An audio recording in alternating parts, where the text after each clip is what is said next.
नबी रहमत सल्लल्लाहु अलैहि वसल्लम ने इरशाद फरमाया, हुजूर फरमाते हैं अल्लाह की कसम नहीं है दुनिया और आखिरत के मुकाबले में मगर जैसे तुम में से कोई अपनी उंगली समंदर में डाले और फिर देखे उंगली कितना पानी लेकर लौटती है। यह है हकीकत दुनिया। नबी अलैहिस्सलाम ने फरमाया आखिरत के मुकाबले में दुनिया की हकीकत कितनी है। एक समंदर हो और समंदर में आप अपनी उंगली डबोकर फिर निकालें तो समंदर में से वो कितना पानी उंगली पे आ जाएगा, ना होने के बराबर। बस यही कुछ है इस दुनिया की हकीकत आखिरत के मुकाबले में। दुनिया जी लगाने और दिल लगाने की जगह नहीं है। दुनिया हमेशा रहने वाली जगह नहीं है। दुनिया एक फानी चीज है, बिलाखिर इसको छोड़कर जाना है। इसलिए नबी करीम सल्लल्लाहु अलैहि वसल्लम ने फरमाया, हजरत जाबिर पाक रावी हैं, हुजूर फरमाते हैं एक भेड़िए के मरे हुए बच्चे से हम गुजरे और आका अलैहिस्सलाम हमारे साथ थे। तो नबी करीम सल्लल्लाहु अलैहि वसल्लम ने फरमाया तुम में से कोई ये पसंद करेगा कि एक दिरहम के इवज़ इसको कोई खरीद ले। वो मरा हुआ जो भेड़ का बच्चा था, हुजूर ने फरमाया तुम में से कोई पसंद करता है एक दिरहम के बदले इसको कोई खरीद ले। सहाबा ने अर्ज की या रसूल अल्लाह सल्लल्लाहु अलैहि वसल्लम हम तो नहीं चाहते कि हमें किसी भी चीज के इवज़ मिले। आका अलैहिस्सलाम ने फरमाया अल्लाह की कसम दुनिया को इससे ज्यादा जलील जैसा ये तुम्हारे नजदीक जलील है, जिस तरह तुम्हारे नजदीक इस भेड़ के मुर्दा बच्चे की कोई अहमियत और अहसियत नहीं है, फरमाया वो दुनिया इससे भी जलील है, उसकी भी कोई अहमियत और हसीयत नहीं होनी चाहिए। इससे मुराद दुनियावी जिंदगी का जीना है। ऐसा ना हो कि दुनिया में जितना लंबा जियो और तुम गुमराह हो जाओ, या हमेशा दुनिया में रहने के इंतजाम करने शुरू कर दो कि मैंने तो मरना ही कोई नहीं।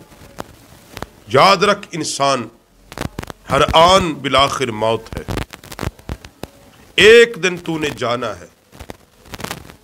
और याद रखो जिस दिन इस बात का हमें यकीन हो गया, यकीन देखो जुबान से कहना कुछ और है, जब यकीन के दर्जे में हम पहुंच गए कि बिल आखिर मौत है भाई, 50 साल जिए, 100 साल जिए, 1000 साल जिए, बिल आखिर मौत है। जब यकीन आ गया फिर याद रखो वो आदमी अक्लमंद है जिसको पता भी हो इस जहान को छोड़ के जाना है और फिर यहां दायमी चीजों को इकट्ठा करना शुरू कर दे। फिर वो उस घर के लिए तैयारी करता है जिसमें हमेशा उसने रहना है। वो आखिरत का घर है, वो कब्र से आगे की मंजिलें हैं, मौत के बाद का सामान इकट्ठा करता है। और याद रखो मौत के बाद का सामान कोठियां बंगले बनाने से इकट्ठा नहीं होता, वो अल्लाह के जिक्र से इकट्ठा होता है, वो दिलों की नरमी से इकट्ठा होता है, वो अल्लाह की खशियत अल्लाह की मोहब्बत से इकट्ठा होता है, आखिरत की फिक्र करने से इकट्ठा होता है। जिस तरह हुजूर सल्लल्लाहु अलैहि वसल्लम ने फरमाया, हज़रत अबू हुरैरा रावी हैं कि आका अलैहिस्सलाम ने फरमाया दुनिया मोमिन के लिए कैद खाना है और काफिर के लिए जन्नत है। काफिर चाहता है ये दुनिया मेरे लिए हमेशा हो, क्योंकि काफिर को यकीन है कि मरने के बाद तो मेरे लिए कोई आसानी नहीं होगी, वहां तो तंगी ही तंगी है। मगर मोमिन को इस बात का यकीन है और होना चाहिए कि मेरा आखिरी और अबदी घर वो जन्नत है, मेरा दायमी और आखिरी घर आखिरत का घर है।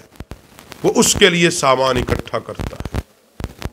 तो इसलिए अक्लमंद भी वही है जो दायमी घर के लिए सामान इकट्ठा करे, ना कि आर्जी घर के लिए सामान इकट्ठा करे। तो इसलिए मेरे भाइयों, हजरात गिरामी कदर, किसी मोमिन की ये शान नहीं है कि वो दुनिया में दिल लगा कर बैठे, दुनिया में रहे, मगर किस लिए?